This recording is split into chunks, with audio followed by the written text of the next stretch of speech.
Next topic का नाम है setting up the image plane and resolution. इसके लिए हमें इमेज प्लेन लगाना है, इमेज प्लेन और उसका रेजोल्यूशन चेक करना है। इमेज प्लेन लगाने के लिए आप इस कैमरा को सिलेक्ट कर लो। कैमरा को सिलेक्ट करके सबसे पहले आपको क्या करना है, कैमरा को लॉक करना है। बिकॉज अगर कैमरा को सिलेक्ट करते हो और गलती से वो मूव हो जाए एक जगह से दूसरी जगह पे, तो वो बहुत बड़ी प्रॉब्लम क्रिएट होगी। तो हमें कैमरा सिलेक्ट करना है। उसके बाद channel box and layer editor के अंदर आपको ये जितने भी एट्रीब्यूट्स दिख रहे हैं, इन सभी को इस तरह से सिलेक्ट कर लो टिल स्केल, और उसके बाद राइट क्लिक करना है और इसको लॉक सिलेक्टेड कर दो ताकि ये सारे लॉक हो जाए। अभी आप इसको सिलेक्ट करोगे तो ये मूव नहीं होगा। उसके अंदर जाके भी अगर उसको इस तरह से मूव करना चाहोगे, scale, zoom in, zoom out, तो कुछ नहीं होने वाला है। वो कैमरा को सिलेक्ट कर देने के बाद हमें जाना है एट्रीब्यूट एडिटर। ये यहाँ पे बाजू में ही दिखाई देगा। कंट्रोल ए प्रेस करोगे तो डायरेक्टली स्विच हो जाओगे। यहाँ पे क्लिक भी कर सकते थे वैसे। कैमरा को सिलेक्ट करना है, नीचे ड्रैग करो इस तरह से, वहाँ पे आपको इन्वायरमेंट दिखाई देगा। इन्वायरमेंट पे क्लिक करना है और उसके नीचे आपको दिखाई देगा क्रिएट इमेज प्लेन। अभी यहाँ पे कोई दिख रहा है आपको? नहीं है, कहीं पे भी मुझे इमेज प्लेन नहीं दिख रहा है। क्रिएट पे क्लिक करोगे तो वो क्रिएट हो जाएगा। अभी उसने क्रिएट किया है। क्रिएट करने के बाद यहाँ पे दिखाई देगा इमेज नेम। तो इमेज नेम क्या है, ये फोल्डर पे क्लिक करने के बाद आप उसको असाइन कर सकते हो। जैसे आप क्लिक करोगे वो बोलेगा कहाँ पे रखा हुआ है।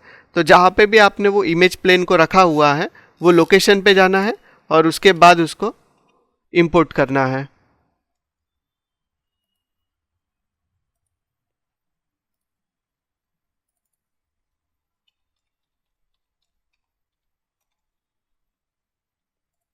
तो मैंने ये रखा हुआ है यहाँ पे एफ ड्राइव में।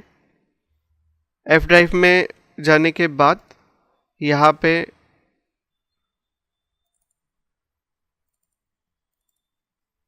फुटेज के अंदर अनडिस्टॉर्टेड ये फुटेज है। तो इस फुटेज को फर्स्ट फ्रेम जो है इसका फ्रेम नंबर 50, इसको सिलेक्ट किया और उसको ओपन पे क्लिक कर देना है। ओपन पे जैसे ही आप क्लिक करोगे यहाँ पे वो इंपोर्ट हो जाएगा।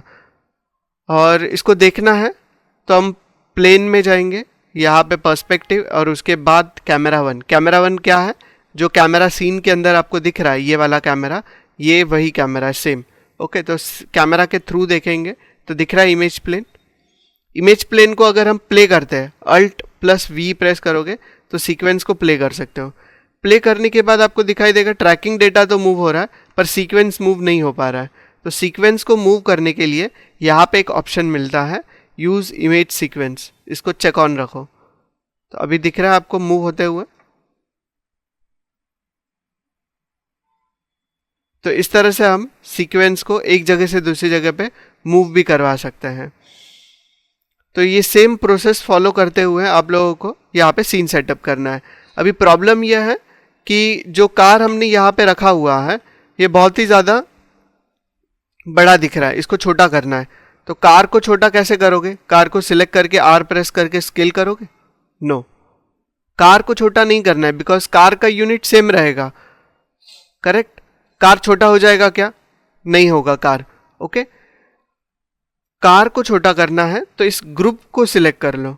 इस ग्रुप को सिलेक्ट करना है और आर प्रेस करके इसको बड़ा करो, स्केल करो। जैसे ही मैं इसको स्केल करूं दिख रहा है आपको कार छोटा होते हुए। तो इस तरह से उसको छोटा करना है कार को, डायरेक्टली हमें उसको स्केल नहीं करना है। इस कार को सिलेक्ट किया, डब्ल्यू प्रेस करके इसको लिटिल बिट ये साइड में मूव करेंगे और ई प्रेस करके इसको रोटेट भी कर लेता हूँ। डब्ल्यू प्रेस किया और थोड़ा सा यहाँ पे रख लिया, ई प्रेस करके और लिटिल बिट रोटेट करो। आर प्रेस करके स्केल करोगे तो दोनों साइड से होगा, इसलिए मैं राइट क्लिक करके फेसेस मोड में चला जाता हूँ। और फेसेस मोड में जाने के बाद इस फेस को सिलेक्ट करो, डब्ल्यू प्रेस करके इसको सिंपली ऊपर की तरफ ले लो। सेम एज इट इज़ ये फेस को भी ले सकते हो। तो इस तरह से मैंने इसको यहाँ पे बड़ा कर दिया फेस। अभी कार का जो यूनिट है ये प्रॉपर लग रहा है। ग्रुप को और थोड़ा सा स्केल कर लेता हूँ मैं, क्योंकि कार थोड़ा और छोटा होना चाहिए यहाँ पे सीन के अंदर। ओके, फिर से लिटिल बिट और स्केल कर लेता हूँ। डब्ल्यू प्रेस करके इस कार को आगे लेना है। पर्सपेक्टिव कैमरा में जाने के लिए पैनल्स में जाओ और यहाँ पे कैमरा पर्सपेक्टिव सिलेक्ट कर सकते हो। पर्सपेक्टिव में जाने के बाद इस कार को हमें लेना है लिटिल बिट आगे की तरफ और फिर से चले जाओ कैमरा में। ओके, इस तरह से हम चेक कर सकते हैं इसको।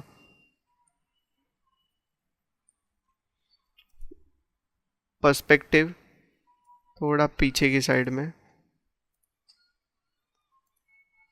कैमरा 1, यस, अभी मुझे परफेक्ट लग रहा है जहाँ पे भी इस कार को रखा हुआ है। फिर से हम चले जाएंगे पर्सपेक्टिव के अंदर। पर्सपेक्टिव में जाना है अगर आपको तो स्पेस बार प्रेस करके रखना है, उसके बाद माया दिखाई देगा, माया पे क्लिक करके रखोगे तो आपको दिखाई देगा पर्सपेक्टिव व्यू। तो इस तरह से हम पर्सपेक्टिव व्यू में चले जा सकते हैं। यहाँ पे प्रॉब्लम यह है कि जो इमेज प्लेन हमने लगाया है वो यहाँ पे दिख नहीं रहा है हमें। जैसे ही हम थोड़ा सा उसको जूम इन जूम आउट इस तरह से करने जाता है तो पूरा क्लिप हो जाता है वो, तो इसको क्लिपिंग बोलते हैं। जैसे कि वो वहाँ पे नहीं दिखाई देता, और ज़्यादा जूम करूँ तो आपको दिखाई देगा कि इमेज प्लेन भी देखो क्लिप हो रहा है वहाँ पे। तो इस क्लिपिंग को हमें अवॉइड करना है, तो इसके लिए हम क्या करेंगे, यहाँ पे आउटलाइनर के अंदर पर्सपेक्टिव कैमरा दिखाई देगा, इस पर्सपेक्टिव को सिलेक्ट करना है और यहाँ पे पर्सपेक्टिव शेप पे क्लिक करोगे तो उसके अंदर आपको यहाँ पे दिखाई देगा फार क्लिप प्लेन। तो फार क्लिप प्लेन के अंदर एक ज़ीरो ऐड कर दो। एक ज़ीरो ऐड करने के बाद आपको दिख रहा है यहाँ पे पूरा प्रॉपरली दिखाई दे रहा है ये। तो इस तरह से एक ज़ीरो ऐड कर लेना। अगर ज़्यादा क्लिप होता है तो 2 ज़ीरोज़ भी ऐड कर सकते हैं अगर सीन बहुत बड़ा है तो यहाँ तक हमने कर लिया है। इस फाइल को पहले सेव कर लेते हैं। सेव करने के लिए फाइल में जाना है, सेव सीन एज, डेस्कटॉप पे इसको सेव करना है मुझे। तो ये कॉम्पोजिटिंग करने वाला है तो यहाँ पे कॉम्प नाम से इसको सेव कर लेता हूँ। इन माया बाइनरी और सेव एज पे क्लिक कर लो। अगर हम फिर से पैनल्स में जाते हैं और कैमरा 1 के थ्रू इसको देखते हैं तो यहाँ पे आपको कोई कट ऑफ नहीं दिख रहा है, जैसे कि प्रॉपर सीन कितना रेंडर होने वाला है ये देखना है तो आप यहाँ पे इमेज और रेजोल्यूशन गेट का यूज़ कर सकते हो। तो ये यूज़ करने के लिए आपको यहाँ पे 2 ऑप्शंस मिलेंगे। पहला ऑप्शन यहाँ पे मिलेगा फिल्म गेट।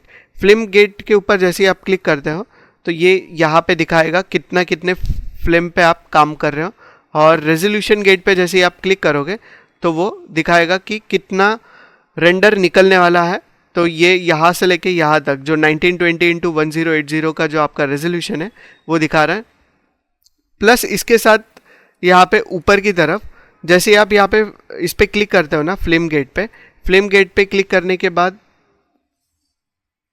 रेजोल्यूशन गेट पे क्लिक करने के बाद यहाँ पे रेजोल्यूशन भी लिखा हुआ दिख जाएगा जो है 960x540। इसको चेंज करना है तो चेंज भी कर सकते हैं।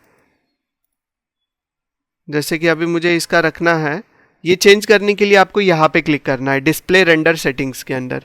डिस्प्ले रेंडर सेटिंग्स में जाओगे तो यहाँ पे आपको कॉमन सेटिंग्स के अंदर नीचे ड्रैग करते जाना है। नीचे आपको एक ऑप्शन मिलेगा इमेज साइज के यहाँ पे क्लिक करना है ये ड्रॉप डाउन बटन पे, और यहाँ पे आपको मिल जाएगा HD 1080।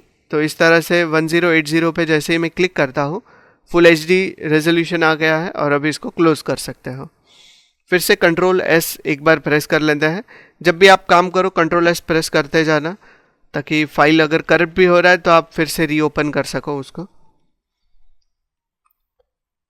तो यहाँ तक हो चुका है। नेक्स्ट लेक्चर में हम देखेंगे कि इसका नीचे का प्लेन किस तरह से सेट करना है और उसके अंदर हमें कार को किस तरह से इंपोर्ट करना है।